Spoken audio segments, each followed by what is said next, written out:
മാതാപിതാവേ, hallelujah, hallelujah, praise the Lord, hallelujah. വിശുദ്ധ മത്തായിയുടെ സുവിശേഷം 23 24 അധ്യായങ്ങൾ.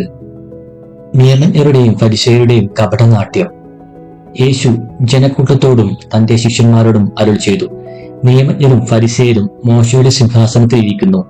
അതിനാൽ അവർ നിങ്ങളോട് പറയുന്നതെല്ലാം അനുസരിക്കുകയും അനുഷ്ഠിക്കുകയും ചെയ്യുവിൻ. എന്നാൽ അവരുടെ പ്രവൃത്തികൾ നിങ്ങൾ അനുകരിക്കരുത്. അവർ പറയുന്നു, പ്രവർത്തിക്കുന്നില്ല. അവർ ഭാരമുള്ള ചുമടുകൾ മനുഷ്യരുടെ ചുമലിൽ വെച്ചുകൊടുക്കുന്നു. സഹായിക്കാൻ ചെറുവിരൽ അനക്കാൻ പോലും തയ്യാറാകുന്നുമില്ല. മറ്റുള്ളവർ കാണുന്നതിനു വേണ്ടിയാണ് അവർ തങ്ങളുടെ പ്രവൃത്തികളെല്ലാം ചെയ്യുന്നത്. അവർ തങ്ങളുടെ നെറ്റിപ്പട്ടങ്ങൾക്ക് വീതിയും വസ്ത്രത്തിന്റെ തൊങ്ങലുകൾക്ക് നീളവും കൂട്ടുന്നു. വിരുന്നുകളിൽ പ്രമുഖ സ്ഥാനവും സിനഗോഗുകളിൽ പ്രധാന പീഠവും നഗരവീഥികളിൽ അഭിവാദനവും ഇഷ്ടപ്പെടുന്നു. റബ്ബി എന്ന് സംബോധന ചെയ്യപ്പെടാനും ആഗ്രഹിക്കുന്നു. എന്നാൽ നിങ്ങൾ റബ്ബി എന്ന് വിളിക്കപ്പെടരുത്. എന്തെന്നാൽ നിങ്ങൾക്ക് ഒരു ഗുരുവേ ഉള്ളൂ. നിങ്ങളെല്ലാം സഹോദരന്മാരാണ്. ഭൂമിയിൽ ആരെയും നിങ്ങൾ പിതാവെന്ന് വിളിക്കരുത്. എന്തെന്നാൽ നിങ്ങൾക്ക് ഒരു പിതാവേ ഉള്ളൂ, സ്വർഗസ്ഥനായ പിതാവ്. നിങ്ങൾ നേതാക്കന്മാർ എന്ന് വിളിക്കപ്പെടരുത്. എന്നാൽ ക്രിസ്തുവാണ് നിങ്ങളുടെ ഏക നേതാവ്. നിങ്ങളിൽ ഏറ്റവും വലിയവൻ നിങ്ങളുടെ ശുശ്രൂഷകനായിരിക്കണം. തന്നെ തന്നെ ഉയർത്തുന്നവൻ താഴ്ത്തപ്പെടും, തന്നെ തന്നെ താഴ്ത്തുന്നവൻ ഉയർത്തപ്പെടും. കപടനാട്യക്കാരായ നിയമജ്ഞരെ, ഫരിസേയരെ, നിങ്ങൾക്ക് ദുരിതം. നിങ്ങൾ മനുഷ്യരുടെ മുമ്പിൽ സ്വർഗരാജ്യം അടച്ചു കളയുന്നു. നിങ്ങൾ അതിൽ പ്രവേശിക്കുന്നില്ല, പ്രവേശിക്കാൻ വരുന്നവരെ അനുവദിക്കുന്നുമില്ല. കപടനാട്യക്കാരായ നിയമജ്ഞരെ, ഫരിസേയരെ, നിങ്ങൾക്ക് ദുരിതം. ഒരുവനെ നിങ്ങളുടെ മതത്തിൽ ചേർക്കാൻ നിങ്ങൾ കടലും കരയും ചുറ്റി സഞ്ചരിക്കുന്നു. ചേർന്നു കഴിയുമ്പോൾ നിങ്ങൾ അവനെ നിങ്ങളുടെ ഇരട്ടി നരകസന്തതിയാക്കി തീർക്കുന്നു. അന്ധരായ മാർഗദർശികളെ, നിങ്ങൾക്ക് ദുരിതം. നിങ്ങൾ പറയുന്നു, ഒരുവൻ ദേവാലയത്തെ കൊണ്ട് ആണയിട്ടാൽ ഒന്നുമില്ല, ദേവാലയത്തിലെ സ്വർണത്തെ കൊണ്ട് ആണയിട്ടാൽ അവൻ കടപ്പെട്ടവനാണ്.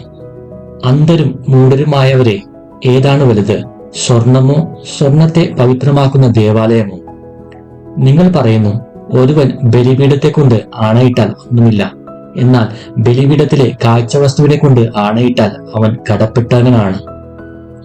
അന്ധരെ, ഏതാണ് വലുത്, കാഴ്ചവസ്തുവോ കാഴ്ചവസ്തുവിനെ പവിത്രമാക്കുന്ന ബലിപീഠമോ? ബലിപീഠത്തെ കൊണ്ട് ആണയിടുന്നവൻ അതിനെ കൊണ്ടും അതിന്മേലുള്ള എല്ലാ വസ്തുക്കളെയും കൊണ്ടും ആണയിടുന്നു. ദേവാലയത്തെ കൊണ്ട് ആണയിടുന്നവൻ അതിനെ കൊണ്ടും അതിൽ വസിക്കുന്നവനെ കൊണ്ടും ആണയിടുന്നു. സ്വർഗത്തെ കൊണ്ട് ആണയിടുന്നവൻ ദൈവത്തിന്റെ സിംഹാസനത്തെ കൊണ്ടും അതിൽ ഇരിക്കുന്നവനെ കൊണ്ടും ആണയിടുന്നു. കപടനാട്യക്കാരാ, നിയമജ്ഞരെ, ഫരിസേയരെ, നിങ്ങൾക്ക് ദുരിതം. നിങ്ങൾ തുളസി, ചതക്കുപ്പ, ജീരകം എന്നിവയ്ക്ക് ദശാംശം കൊടുക്കുകയും നിയമത്തിലെ ഗൗരവമേറിയ കാര്യങ്ങളായ നീതി, കാരുണ്യം, വിശ്വസ്തത എന്നിവ അവഗണിക്കുകയും ചെയ്യുന്നു. ഇവയാണ് നിങ്ങൾ ചെയ്യേണ്ടിയിരുന്നത്. മറ്റുള്ളവ അവഗണിക്കാതെ തന്നെ. അന്ധരായ മാർഗദർശികളെ, കൊതുകിനെ അരിച്ചു നീക്കുകയും ഒട്ടകത്തെ വിഴുങ്ങുകയും ചെയ്യുന്നവരാണ് നിങ്ങൾ. കപടനാട്യക്കാരായ നിയമജ്ഞരെ, ഫരിസേയരെ, നിങ്ങൾക്ക് ദുരിതം. നിങ്ങൾ പാനപാത്രത്തിന്റെയും ഭക്ഷണപാത്രത്തിന്റെയും പുറം വെടിപ്പാക്കുന്നു, എന്നാൽ അവയുടെ ഉള്ള് കവർച്ചയും ആർത്തിയും കൊണ്ട് നിറഞ്ഞിരിക്കുന്നു. അന്ധരായ ഫരിസേയ, പാനപാത്രത്തിന്റെയും ഭക്ഷണപാത്രത്തിന്റെയും പുറം കൂടി ശുദ്ധിയാക്കാൻ വേണ്ടി ആദ്യമേ അകം ശുദ്ധിയാക്കുക. കപടനാട്യക്കാരാ, നിയമജ്ഞരെ, ഫരിസേയരെ, നിങ്ങൾക്ക് ദുരിതം. നിങ്ങൾ വെള്ളയടിച്ച കുഴിമാടങ്ങൾക്ക് സദൃശ്യരാണ്. അവ പുറമെ മനോഹരമായി കാണപ്പെടുന്നെങ്കിലും അവയ്ക്കുള്ളിൽ മരിച്ചവരുടെ അസ്ഥികളും സർവ്വവിധ മാലിന്യങ്ങളും നിറഞ്ഞു കിടക്കുന്നു. അതുപോലെ ബാഹ്യമായി മനുഷ്യർക്ക് നല്ലവരായി കാണപ്പെടുന്ന നിങ്ങൾ ഉള്ളിൽ കാപട്യവും അനീതിയും നിറഞ്ഞവരാണ്. കപടനാട്യക്കാരായ നിയമജ്ഞരെ, ഫരിസേയരെ, നിങ്ങൾക്ക് ദുരിതം. നിങ്ങൾ പ്രവാചകന്മാർക്ക് ശവകുടീരങ്ങൾ നിർമ്മിക്കുകയും നീതിമാന്മാരുടെ സ്മാരകങ്ങൾ അലങ്കരിക്കുകയും ചെയ്തുകൊണ്ട് പറയുന്നു, ഞങ്ങൾ ഞങ്ങളുടെ പിതാക്കന്മാരുടെ കാലത്ത് ജീവിച്ചിരുന്നെങ്കിൽ പ്രവാചകന്മാരുടെ രക്തത്തിൽ അവരോടുകൂടെ പങ്കാളികളാകുമായിരുന്നില്ല എന്ന്. അങ്ങനെ നിങ്ങൾ പ്രവാചകന്മാരെ വധിച്ചവരുടെ സന്താനങ്ങളാണെന്ന് നിങ്ങൾക്കു തന്നെ എതിരായി സാക്ഷ്യം നൽകുന്നു. നിങ്ങളുടെ പിതാക്കന്മാരുടെ ചെയ്തികൾ നിങ്ങൾ പൂർത്തിയാക്കുവിൻ. സർപ്പങ്ങളെ, അണലി സന്തതികളെ, നരകവിധിയിൽ നിന്ന് ഒഴിഞ്ഞുമാറാൻ നിങ്ങൾക്ക് എങ്ങനെ കഴിയും? അതുകൊണ്ട് ഇതാ പ്രവാചകന്മാരെയും ജ്ഞാനികളെയും നിയമജ്ഞരെയും ഞാൻ നിങ്ങളുടെ അവരിൽ ചിലരെ നിങ്ങൾ വധിക്കുകയും ക്രൂശിക്കുകയും ചെയ്യും. ചിലരെ നിങ്ങൾ നിങ്ങളുടെ സിനഗോഗുകളിൽ വെച്ച് ചമ്മട്ടി കൊണ്ടടിക്കുകയും പട്ടണം തോറും പിന്തുടർന്ന് പീഡിപ്പിക്കുകയും ചെയ്യും. അങ്ങനെ നിരപരാധനായ ആബേലിന്റെ രക്തം മുതൽ ദേവാലയത്തിനും ബലിപീഠത്തിനും മധ്യേ വെച്ച് നിങ്ങൾ വധിച്ച ബറാഖിയായുടെ പുത്രനായ സഖറിയായുടെ രക്തം വരെ ഭൂമിയിൽ ചൊരിയപ്പെട്ട എല്ലാ നീതിമാന്മാരുടെയും രക്തം നിങ്ങളുടെ മേൽ പതിക്കും. സത്യമായി ഞാൻ നിങ്ങളോട് പറയുന്നു, ഇവയെല്ലാം ഈ തലമുറയ്ക്ക് സംഭവിക്കുക തന്നെ ചെയ്യും. യേശു ജെറുസലേമിനെ കുറിച്ച് വിലപിക്കുന്നു. ജെറുസലേം, ജെറുസലേം, പ്രവാചകന്മാരെ വധിക്കുകയും നിന്റെ അടുത്തേക്ക് അയക്കുന്നവരെ കല്ലെറിയുകയും ചെയ്യുന്നവളെ, പിടക്കോഴി കുഞ്ഞുങ്ങളെ ചിറകുകൾക്കുള്ളിൽ കാത്തുകൊള്ളുന്നത് പോലെ നിന്റെ സന്തതികളെ ഒരുമിച്ച് കൂട്ടാൻ ഞാൻ എത്രയോ പ്രാവശ്യം ആഗ്രഹിച്ചു, പക്ഷേ നിങ്ങൾ വിസമ്മതിച്ചു. ഇതാ നിങ്ങളുടെ ഭവനം പരിത്യക്തവും ശൂന്യമായി തീർന്നിരിക്കുന്നു. ഞാൻ നിങ്ങളോട് പറയുന്നു, കർത്താവിന്റെ നാമത്തിൽ വരുന്നവൻ അനുഗ്രഹീതനാണ് എന്ന് നിങ്ങൾ പറയുന്നതുവരെ ഇനി നിങ്ങൾ എന്നെ കാണുകയില്ല. 24-ാം അധ്യായം. ദേവാലയത്തിന്റെ നാശം. യേശു ദേവാലയം വിട്ടുപോകുമ്പോൾ ദേവാലയത്തിന്റെ പണികൾ അവന് കാണിച്ചു കൊടുക്കുവാൻ ശിഷ്യന്മാർ അടുത്തെത്തി. അവൻ അവരോട് പറഞ്ഞു, നിങ്ങൾ ഇതെല്ലാം കാണുന്നല്ലോ. സത്യമായി ഞാൻ നിങ്ങളോട് പറയുന്നു, ഇവിടെ കല്ലിന്മേൽ കല്ല് ശേഷിക്കാതെ എല്ലാം തകർക്കപ്പെടും. വേദനകളുടെ ആരംഭം. അവൻ ഒലിവുമലയിൽ ഇരിക്കുമ്പോൾ ശിഷ്യന്മാർ തനിച്ച് അവനെ സമീപിച്ചു പറഞ്ഞു, ഇതെല്ലാം എപ്പോൾ സംഭവിക്കുമെന്നും നിന്റെ ആഗമനത്തിന്റെയും യുഗാന്ത്യത്തിന്റെയും അടയാളം എന്താണെന്നും ഞങ്ങൾക്ക് പറഞ്ഞു തരണമേ. യേശു പറഞ്ഞു, ആരും നിങ്ങളെ വഴിതെറ്റിക്കാതിരിക്കാൻ സൂക്ഷിച്ചുകൊള്ളുവിൻ. പലരും എന്റെ നാമത്തിൽ വന്ന് ഞാൻ ക്രിസ്തുവാണ് എന്ന് പറയുകയും അനേകരെ വഴിതെറ്റിക്കുകയും ചെയ്യും. നിങ്ങൾ യുദ്ധങ്ങളെ പറ്റി കേൾക്കും, അവയെ പറ്റിയുള്ള കിംവദന്തികളും. എന്നാൽ നിങ്ങൾ അസ്വസ്ഥരാകരുത്, കാരണം ഇതെല്ലാം സംഭവിക്കേണ്ടതാണ്. എന്നാൽ ഇനിയും അവസാനമായിട്ടില്ല. ജനം ജനത്തിനെതിരായും രാജ്യം രാജ്യത്തിനെതിരായും ഉണർന്നെഴുന്നേൽക്കും. ക്ഷാമങ്ങളും ഭൂകമ്പങ്ങളും പല സ്ഥലങ്ങളിലും ഉണ്ടാകും.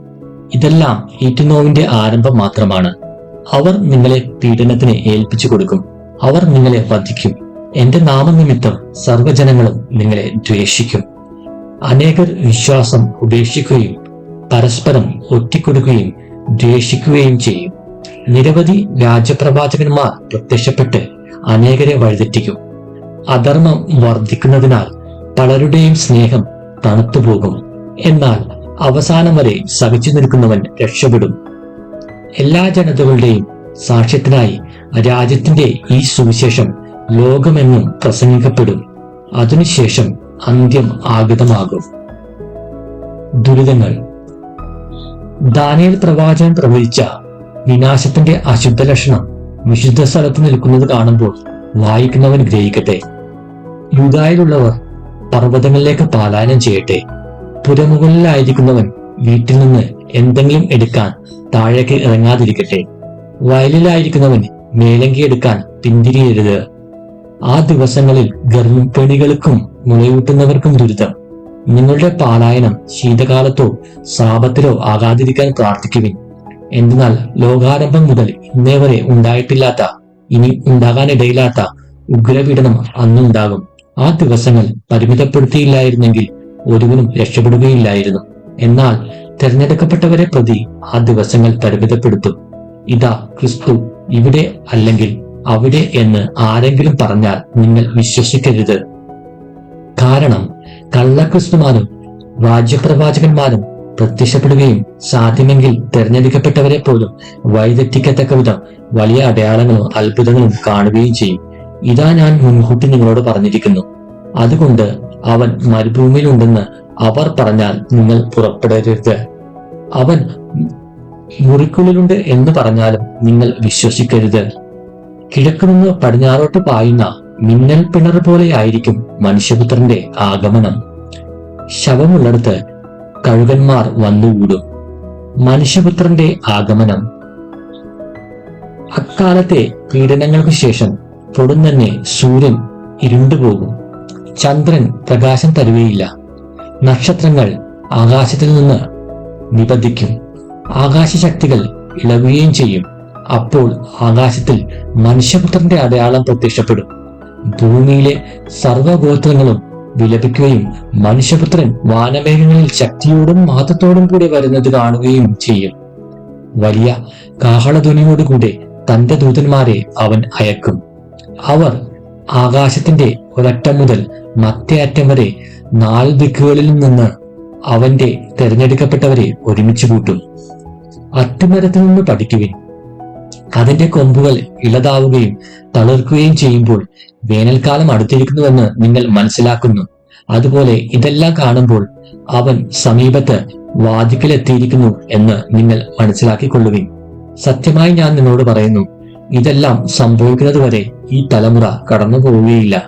ആകാശവും ഭൂമിയും കടന്നു പോകും, എന്നാൽ എന്റെ വചനങ്ങൾ കടന്നു പോവുകയില്ല.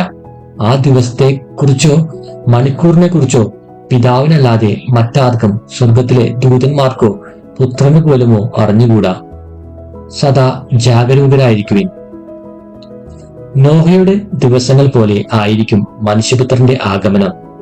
ജലപ്രളയത്തിന് മുമ്പുള്ള ദിവസങ്ങളിൽ നോഹ പേടകത്തിൽ പ്രവേശിച്ച ദിവസം വരെ അവർ തിന്നും കുടിച്ചും വിവാഹം ചെയ്തു കൊടുത്തും കഴിഞ്ഞു പോന്നു.